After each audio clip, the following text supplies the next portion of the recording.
Tres. Buenas noches, estimado docente. El día de hoy, en el presente ejercicio académico, llevaremos a cabo una simulación procesal correspondiente a una audiencia de juicio ejecutivo siguiendo los parámetros normativos establecidos en el COGEP. Este escenario tiene como finalidad reforzar el aprendizaje de los procedimientos civiles ejecutivos mediante la representación práctica de una controversia judicial. Durante la dramatización se podrá observar las distintas fases del juicio, desde la instalación hasta la emisión de la sentencia, identificando los roles funcionales de cada interviniente, las herramientas procesales utilizadas, el análisis probatorio y la aplicación de los principios rectores del debido proceso. A continuación daré los nombres de los intervinientes. Como juez tenemos al compañero Darwin Cumbal, como secretaria la compañera Kendry Loor, el abogado de la parte actora será el compañero Fabricio Chavarría, la abogada de la parte demandada será la compañera Jessica Mancero y el moderador seré yo, Anthony Pazmiño. A continuación damos inicio a la simulación. Siendo las 10 horas del 15 de julio del 2013, se declara instalada la audiencia correspondiente al proceso ejecutivo, tramitado ante la Unidad Judicial Civil de Guayaquil. A continuación, le damos la palabra al señor juez. Muchas gracias. Dentro del juicio ejecutivo número 09332-2014-32932, seguido en la Unidad Judicial Civil de Guayaquil, se procede a dictar sentencia conforme a lo previsto en el artículo 347 y siguientes del Código Orgánico General de Proceso. El proceso fue iniciado con base en la presentación de un pagaré a la orden por la parte actora, documento que contiene una obligación supuestamente clara, pura, líquida y exigible, por un valor de $26,250 americanos, suscrito por un deudor principal y un garante solidario. La demanda fue presentada dentro del marco legal y en observancia de los requisitos establecidos por el COGEP. Fue acompañada por el título valor original, la certificación del saldo vencido, la tabla de amortización y las comunicaciones de cobro previstas sin respuesta satisfactoria por parte del deudor. En auto emitido el 10 de marzo del 2013, la demanda fue calificada como clara, precisa y completa. En consecuencia, se ordenó la citación a los demandados, misma que fue practicada el 15 de marzo del mismo año, según consta en el expediente. Los demandados, una vez legalmente citados, comparecieron mediante apoderado judicial, quien planteó incidente de nulidad, aduciendo que la firma del garante era falsa. Con base a esta alegación, se ordenó la práctica de una prueba pericial caligráfica por parte de un perito designado por el Consejo de la Judicatura, quien luego de estudiar las muestras proporcionadas, concluyó que la firma no correspondía al garante. Este hecho dio lugar a que el juez en primera instancia declarara la nulidad del proceso y dispusiera el archivo del mismo, remitiendo además copias a la Fiscalía para la investigación penal por el presunto delito de falsificación de documento privado.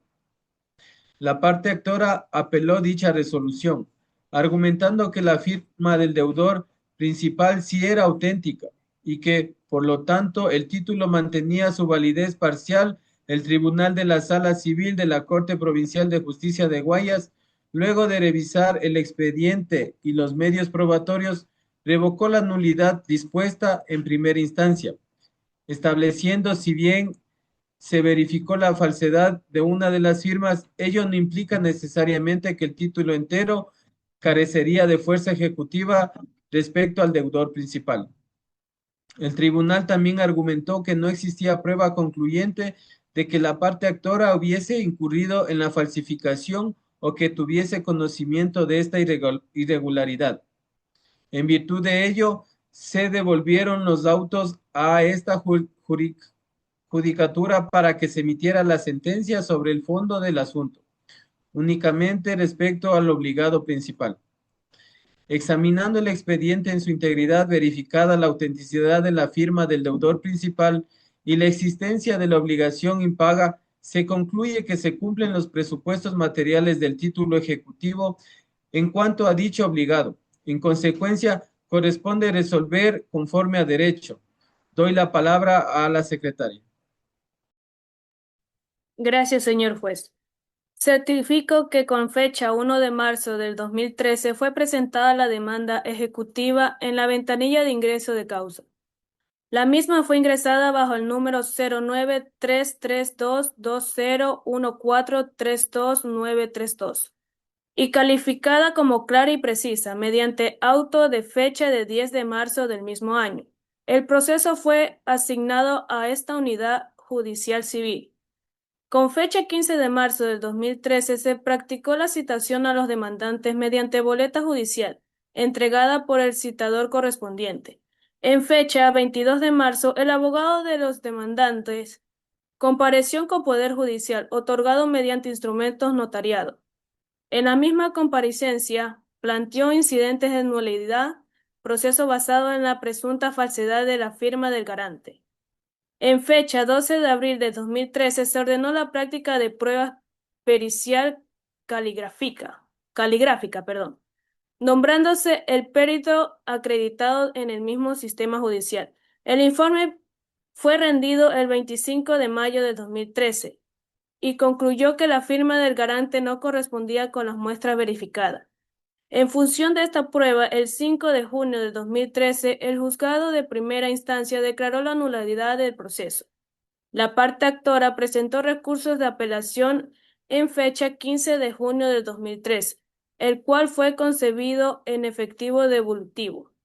El Tribunal de la Corte Provincial de Justicia del Guaya, sala especificada de lo civil y mercantil, revocó la nulidad mediante resolución de fecha 10 de julio del 2013.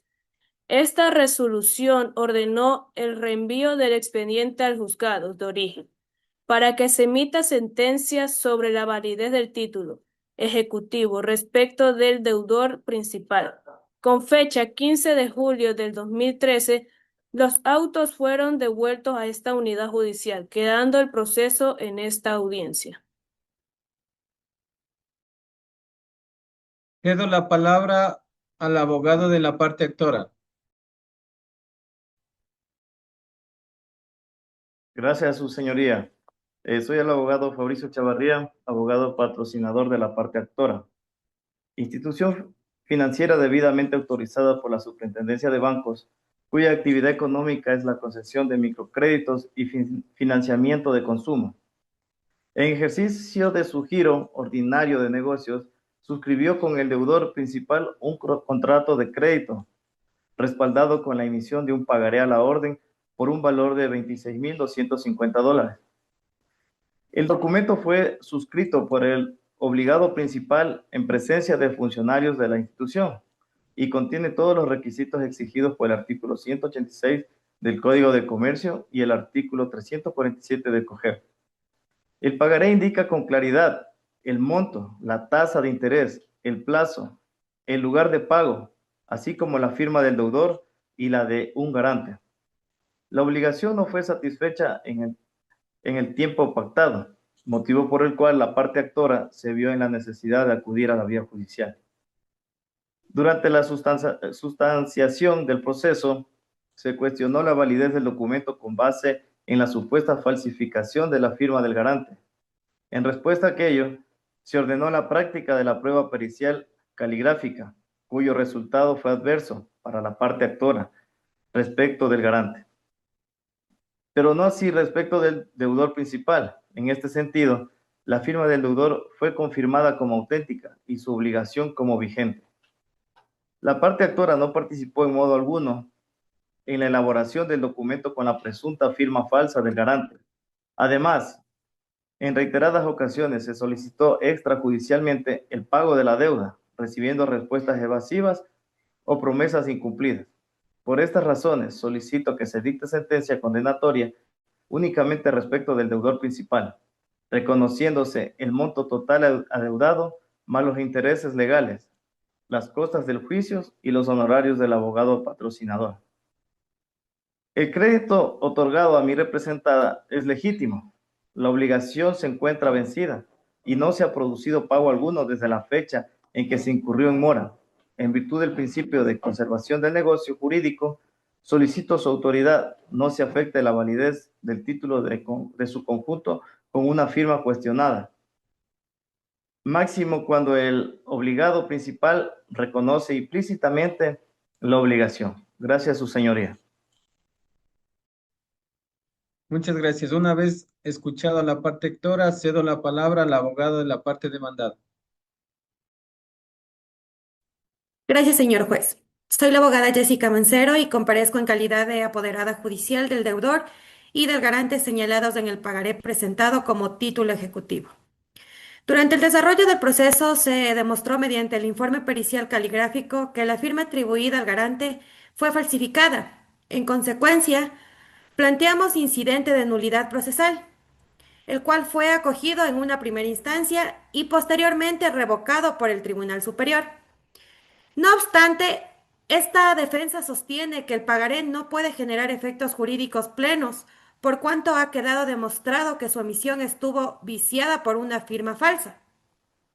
Si bien es cierto que el tribunal señaló que la obligación subsiste respecto del deudor principal, esto no borra la duda generada sobre la autenticidad del documento y la forma en que fue suscrito.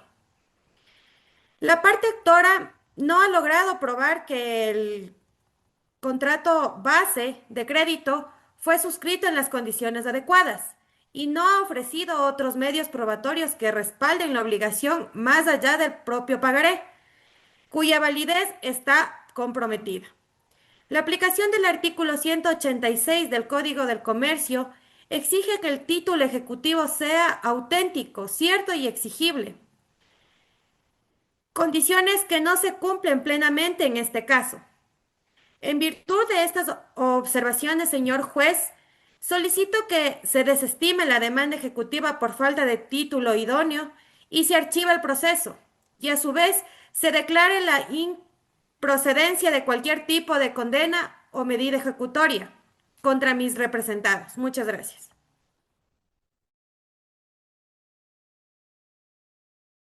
Bueno, luego de haber escuchado las partes y las pruebas presentadas, en mi calidad de juez resuelvo lo siguiente. Primero, acoger parcialmente la demanda ejecutiva presentada y declarar procedente el cobro únicamente respecto del deudor principal. Segundo, condenar al deudor principal al pago inmediato de la suma de 26.250 dólares americanos, más intereses legales y moratorios desde la fecha de vencimiento del pagaré hasta su efectivo pago.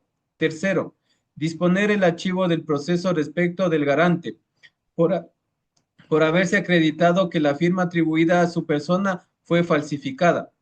Cuarto, imponer las costas procesales y honorarios profesionales exclusivamente al deudor condenado, de conformidad con la tabla de honorarios vigente del Consejo de la Judicatura. Quinto, notifíquese a las partes conforme a los medios establecidos en el expediente judicial.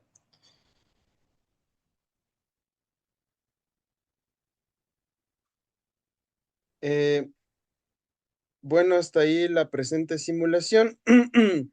Como moderador, luego de observar el desarrollo integral del proceso, puedo dar las siguientes conclusiones.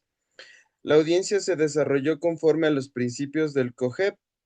El juez aplicó de forma equilibrada los principios de veracidad, proporcionalidad y legalidad.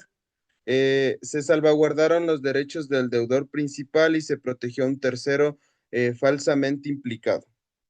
La prueba técnica fue decisiva para esclarecer responsabilidades reales y pues como sugerencia ante tales hechos, se sugiere fortalecer la validación de títulos de valor mediante herramientas como la firma electrónica certificada o la verificación biométrica, a fin de evitar fraudes documentales.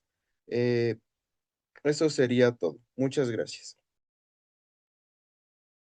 Siendo las 11 de la mañana del presente año, doy por culminada la sentencia número 09332-2014-32932 Lo certifico. Muchas gracias a todos los presentes.